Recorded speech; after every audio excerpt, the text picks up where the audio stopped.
Xenophobia is the fear, distrust, or hatred of foreigners.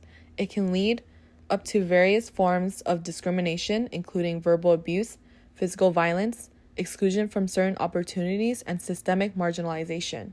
Throughout American history, Asian immigrants have faced systemic discrimination and exclusion, from the Chinese Exclusion Act of 1882 to the internment camps of Japanese Americans during World War II.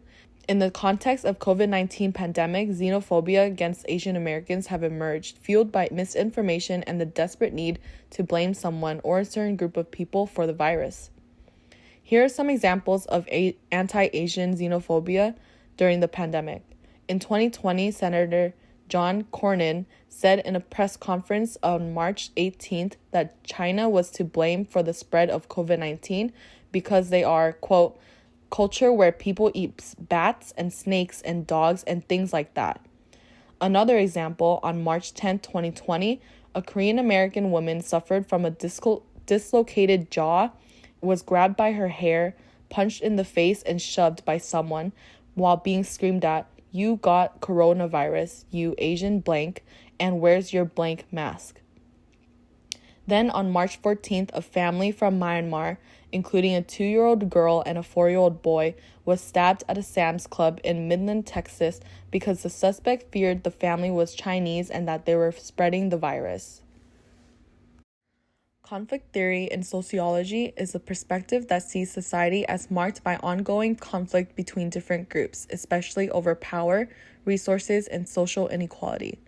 It suggests that these conflicts drive social change and shape the way society operates.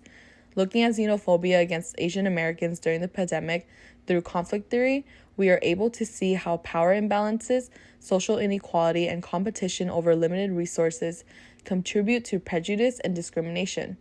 It also helps us understand that those in power or those who have the upper hand can blame, torment, hurt, and put down Asian Americans to maintain their position in society and ignore the bigger picture of how the government and system failed us. Conflict theory also highlights how xenophobia affects marginalized communities and reinforces existing disparities in healthcare, workplaces, and society.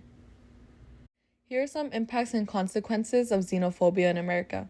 Sociological impacts is that since the pandemic, discriminatory and xenophobic incidents in the U.S. have led to exclusion and marginalization of Asian Americans within society.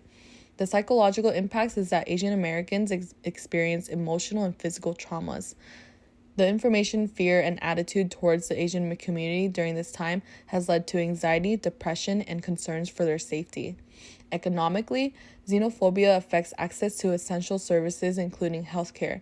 There are reports saying that Asian Americans face racism, discrimination when trying to access health services. After the recent rise in hate crimes and bias incidents against Asian Americans and Pacific Islanders, lots of communities are stepping up to show their support in different ways. In the Forbes article written by Yola Robert, it's found that the new generation of AAPI, Asian Americans and Pacific Islanders, are no longer afraid to speak up about the hate towards their community.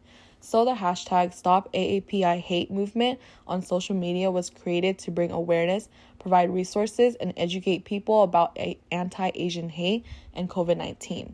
In the past, older generations looked to government authorities to acknowledge and address the danger of hate crimes, but now younger generations of Asian Americans are taking matters into their own hands.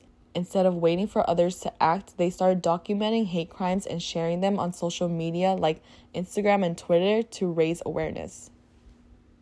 Strengths in this solution to combat this social problem is accessibility, allows for Asian American communities' voices to be heard, educational outreach, and community building. Some limitations are misinformation, online harassment, and limited impact on policies. In conclusion, xenophobia is deeply rooted in historical injustices and systemic inequalities. By applying conflict theory, we've gained insight into how xenophobia operates, how it shapes our society by reinforcing stereotypes and dividing communities. However, amidst these challenges, we've also uncovered community-based initiatives, social media activism, and efforts to combat xenophobia in America. Let's keep challenging stereotypes, advocating for change, and support the Asian American communities. Thank you for listening to my presentation. I have included a reference page at the end of this video.